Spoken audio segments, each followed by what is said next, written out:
ഹരേ കൃഷ്ണ. അപ്പം നമ്മളിന്ന് റെഡിയാക്കാൻ പോകുന്നത് പൂടിയാണ്. അപ്പം ഞാൻ കേട്ടിട്ടുമുണ്ട് കണ്ടിട്ടുമുണ്ട്. ചില ആളുകളുടെയൊക്കെ വീടുകളിൽ ചപ്പാത്തി പൂടി പൊറോട്ടയൊക്കെ റെഡിയാക്കുമ്പോഴത്തേക്ക് അവർ ആട്ടയുടെ അകത്ത് സോഡാപ്പൊടി മിക്സ് ചെയ്യും. അപ്പോൾ അങ്ങനെ ചെയ്യാൻ പാടില്ല. അപ്പം നമ്മുടെ വീട്ടിൽ കെമിക്കൽ യൂസ് ചെയ്യത്തില്ല. നമ്മൾ സിമ്പിളായിട്ട് തന്നെയാണ് റെഡിയാക്കുന്നത്. അപ്പം ഞാൻ ആശീർവാദിൻ്റെ ആട്ടയാണ് യൂസ് ചെയ്യുന്നത്.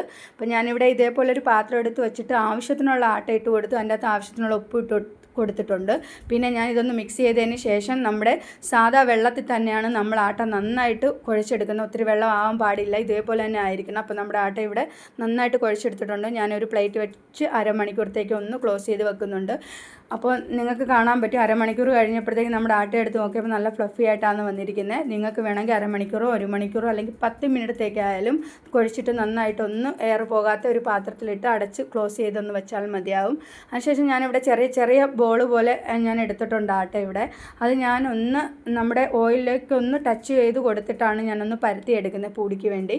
അപ്പോൾ നിങ്ങൾക്ക് ഇങ്ങനെ പറ്റില്ലെങ്കിൽ നിങ്ങൾ ആശീർവാദിൻ്റെ ആട്ടയുടെ പൗഡറിൽ ഒന്ന് ടച്ച് ചെയ്തിട്ട് പൂടിക്ക് വേണ്ടിയിട്ട് ഒന്ന് നിങ്ങൾ പരത്തിയെടുത്താൽ മതിയാവും. ഇങ്ങനെ ചെയ്യുന്ന നമ്മുടെ ഓയിൽ കേടാകാതിരിക്കാൻ വേണ്ടിയാണ്. പിന്നെ നമ്മുടെ പൂടി നല്ല പെർഫെക്റ്റ് ആയിട്ട് വരും. അപ്പോൾ ഞാനിവിടെ ഫ്ലെയിം ഓണാക്കി നേരത്തെ തന്നെ കടായി വെച്ച് ഓയിൽ ഒഴിച്ച് കൊടുത്തിട്ടുണ്ടായിരുന്നു. അപ്പോൾ നമ്മുടെ ഓയിൽ ചൂടായി. അപ്പം ഞാൻ 5 6 ഒക്കെയാണ് ഒന്നിച്ച് പരത്തി വെച്ചിരിക്കുന്നത്.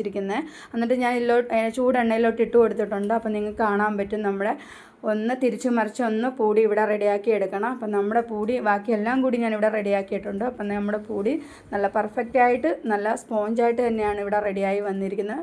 ഒരു കെമിക്കലൊന്നും ചേരാതെ തന്നെയാണ് നമ്മൾ റെഡിയാക്കി. ഇതൊരു 3-4 മണിക്കൂറൊക്കെ നമുക്ക് എങ്ങനെ വേണമെങ്കിലും നല്ല സ്പോഞ്ച് പോലെ തന്നെ ഇതുപോലെ തന്നെ ഇരിക്കും. പിറ്റേ ദിവസം വരെ വേണമെങ്കിൽ നമ്മൾ ക്ലോസ് ചെയ്ത് വെച്ചാൽ ഇങ്ങനെ തന്നെ ഇരിക്കും. അപ്പോൾ നിങ്ങൾക്ക് ഞാനൊന്ന് ഫോൾഡ് ചെയ്ത് കാണിച്ചു തരാം. നല്ലപോലെ നിങ്ങൾക്ക് കാണാൻ പറ്റുന്നുണ്ടായിരിക്കുമല്ലോ. എന്തായാലും നല്ല സ്പോഞ്ചായിട്ട് തന്നെയാണ് നമ്മുടെ പൂടികൾ റെഡിയായത്. ഞാൻ കറി നേരത്തെ തന്നെ റെഡിയാക്കി വെച്ചിട്ടുണ്ടായിരുന്നു.